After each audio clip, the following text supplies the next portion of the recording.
Bismillahirrahmanirrahim. Assalamualaikum warahmatullahi wabarakatuh. Perkenalkan, nama saya Surabel Alvida dari jurusan Pendidikan Kimia Uin Soho Semarang.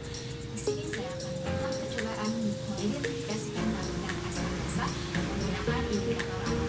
Kenapa saya melakukan percobaan tersebut? Karena pada saat penulisan ini kita sulit sekali untuk melakukan percobaan di laboratorium. Jadi jalan pintasnya kita melakukan percobaan di rumah sakit seperti melakukan percobaan di saat ini, karena percobaan ini menggunakan bahan-bahan yang ada di sekitarnya. Nah, di sini saya akan menggunakan dua indikator. Pertama itu kunyit dan yang kedua adalah wortel. Apakah kunyit dan wortel bisa dijadikan indikator alam ini? Mari kita simak percobaannya sebagai berikut. Nah, tujuan dari percobaan ini adalah untuk melihat perubahan warna yang terjadi pada indikator alami serta mengelompokkan larutan asam, basa maupun netralnya. Selanjutnya adalah dasar teorinya. Untuk mengetahui suatu larutan asam atau basa, kita terlebih dahulu harus memiliki indikator asam basanya. Indikator asam basa itu sendiri adalah suatu senyawa organik yang dipakai untuk mengetahui titik akhir titrasi asam basa. Indikator ini sensitif dengan perubahan pH dalam larutan. Indikator asam basa itu sendiri dibedakan menjadi dua, yaitu alami dan buatan. Nah, indikator alami itu sendiri berasal dari bahan organik yang dapat berubah warnanya dalam larutan yang sifatnya berbeda, seperti larutan asam, basa, maupun netral. Indikator alami hanya bisa menunjukkan apakah zat tersebut bersifat asam atau basa dilihat dari perubahan warnanya, tetapi tidak dapat menunjukkan nilai pH-nya itu sendiri.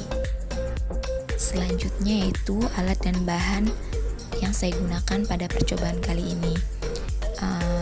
Yang pertama yaitu alat blender.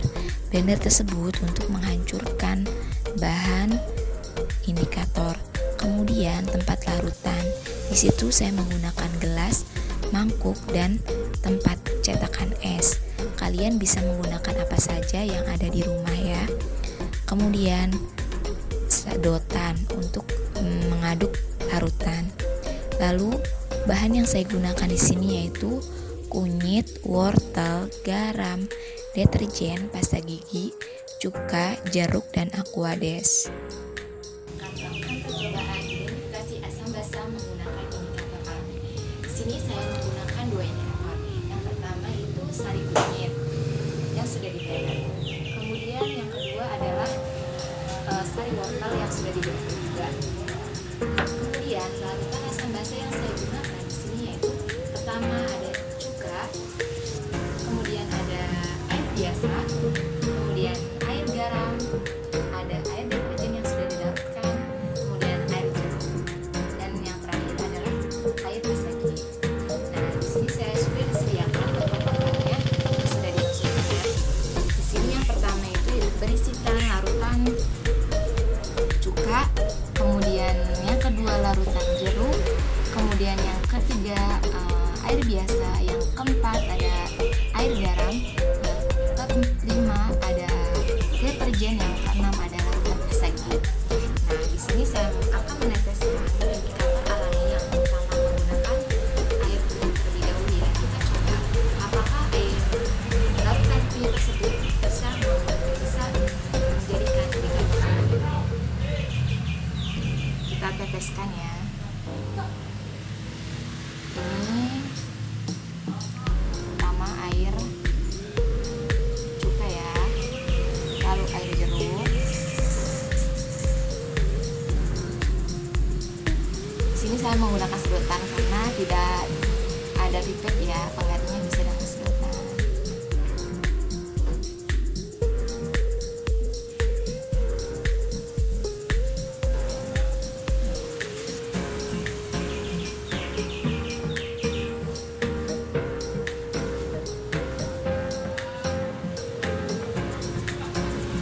Kita bisa aduk terlebih dahulu satu-satu.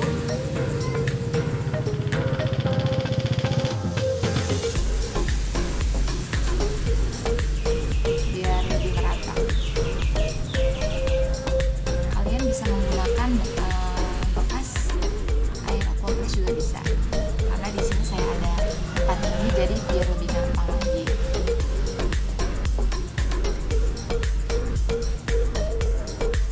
Nah, larutan yang menggunakan indikator kunyit sudah terlihat ya.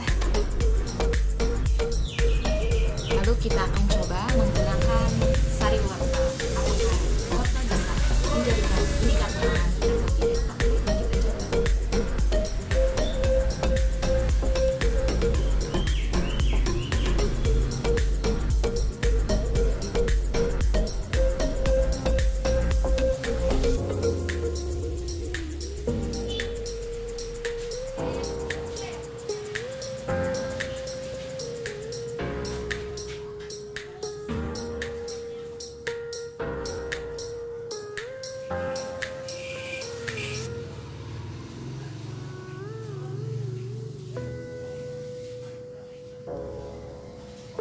Nah, kita bisa lihat di sini ya perbedaan. Yang pertama menggunakan indikator kunyit.